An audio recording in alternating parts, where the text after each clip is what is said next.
All right, hey everybody, welcome to your Friday video and another Friday melt up from a corrective Wednesday. Here's a 1 hour chart. I want to get into what I think is happening going into the first week of February after this weekend.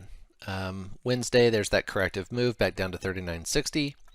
A lot of this was really hard to gauge which way it was going to break or break at all.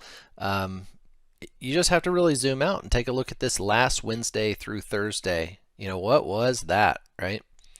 Well, I want to show you something interesting. I have my eye on this nice little daily chart, cup and handle pattern, and I know it's kind of risky because you're like, well, you know, to be a little bit more bullish above the daily 200, Jack, I don't know if, you know, I understand the bullish bias, but, you know, we kind of are coming into an upside limit here, and I totally understand that. A big deal to me will be next week. You know, if we are just consistently trading sideways to higher, very similar to this hourly looking chart with the, you know, we kind of had a little bit of an earthquake here last week, Wednesday through Thursday afternoon, but we did kind of a similar thing. And so now we're kind of coming into this environment where now the extensions are being hit, and I'll take this old Fibonacci off so we can have a clear view, and nothing really happening as far as correlations go that make me think that this is going to be over. We have made higher lows and higher highs. Here's a weekly time frame, fresh yellow 10x bars. That's fine. That's okay for them to be yellow as long as they're not red. And we're kind of coming out of a normal squeeze going back a couple weeks.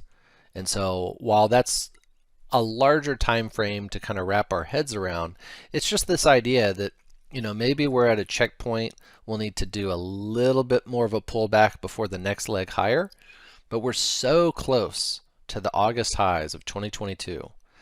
I think this might be a spot in January and February, 2 months that I'm never surprised. You know, things can get very surprising, especially in this consolidation, the year of 2022. We could totally go back into what seems nonsensical in the moment, back up to 4,300. The reason why I say this is because 3 weeks ago, 39.50 was, you know, kind of a stretch. You know, if you go back to about 4 weeks ago, we were at 3,800. And then every week we've stepped at least 100 points higher. And here we are, not even, you know, at the moment of this video being made, we still have an hour left in the market. We have the Friday melt-ups. We've had consistent Friday melt-ups for 3 or 4 weeks.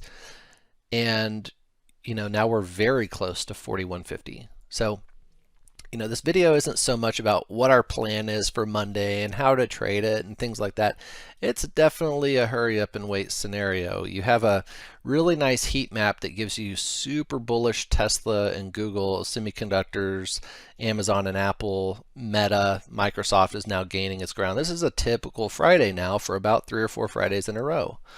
And those would be the things that that maybe shorts are hesitating to get out of. And now we're seeing a little bit more of like a higher velocity move for a longer amount of time, which is creating these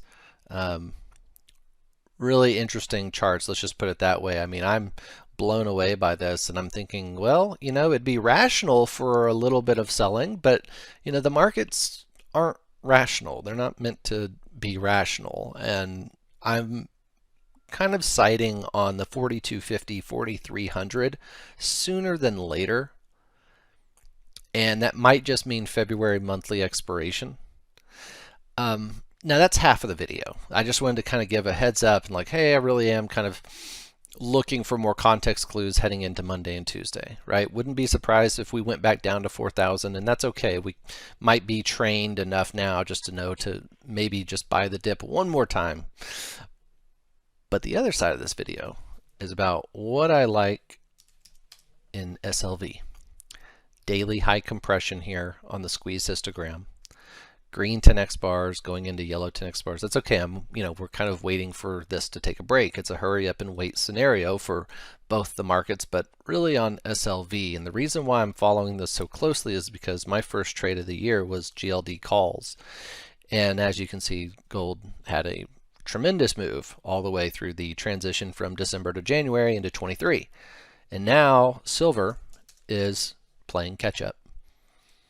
And long time of consolidation going about 30 days. I don't know in what world that this would fire to the downside. And I'm also, if we were to really stretch the envelope here, I think silver might be in a short squeeze.